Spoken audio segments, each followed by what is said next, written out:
ఇలా ఉన్నారు. మీరు బాగున్నారు అక్కనే. ఓహో, థ్యాంక్ యూ. మీ పేరు? నాని. నాని రవితేజ గారి ఈవెంట్కి వచ్చావు. Wow, super. Okay Nani, question ఏంటంటే అసలు పెళ్లి చేసుకోవడం మంచిదా చేసుకోకపోవడం మంచిదా? చేసుకోపోవడం మంచిదక్క. ఇప్పటి వరకు నీకు కాలేదా పెళ్ళి? కాలేదు, అందుకని అలా అంటున్నావు. కాదు, టైలర్ చూపించారు కదా ఆల్రెడీ. రేపో మాపో అయిపోతుంది. నెక్స్ట్ ఇయర్ సంక్రాంతికి నువ్వు కొత్త అల్లుడు అవుతావు. ఓకే, ఇప్పుడు కాదు, నిన్ను అడిగేటువంటి క్వశ్చన్ ఏంటంటే, ఎక్స్క్యూజ్ మీ అన్నయ్య, అటు జరుగు. లవ్ మ్యారేజ్ మంచిదా అరేంజ్డ్ మ్యారేజ్ మంచిదా? Always love marriage.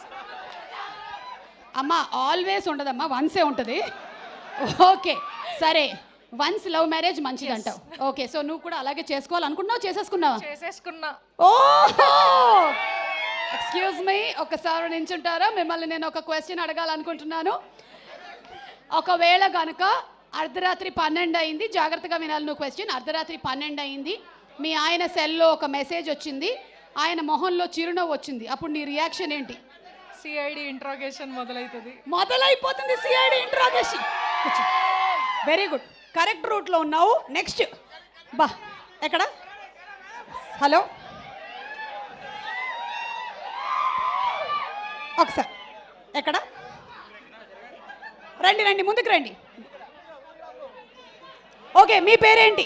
మీ పేరెంట్ సాయి, మీ పేరు? తిరుమల. ఓ, కిషోర్ తిరుమల గారు మీకు ఏమవుతారు? బ్రదర్ అవుతారు. ఓ వెరీ గుడ్. సో మిమ్మల్ని అడిగేటువంటి క్వశ్చన్ ఏంటంటే, లవ్ మ్యారేజ్ బెటరా అరేంజ్డ్ మ్యారేజ్ బెటరా? Love marriage better. ఓకే, అయ్యిందండి? అయింది. మీది లవ్ మ్యారేజా? అవును. చిన్నగా మీ లవ్ స్టోరీ చెప్తారా? చిన్నగా అంటే ఎప్పుడో 5th క్లాస్ చదువుకునేటప్పుడు స్టార్ట్. వద్దమ్మా, ప్లీజ్ దయచేసి దీన్ని ఎడిటింగ్లో తీసేయండి అని చెప్పడానికి కూడా వీలు లేనటువంటి పరిస్థితి, మొత్తం లైవ్ వెళ్ళిపోతుంది. ఓకే తమ్ముడు, ఓకే, మీ అందరికీ సంక్రాంతి పండుగ శుభాకాంక్షలు. అండ్ అలాగే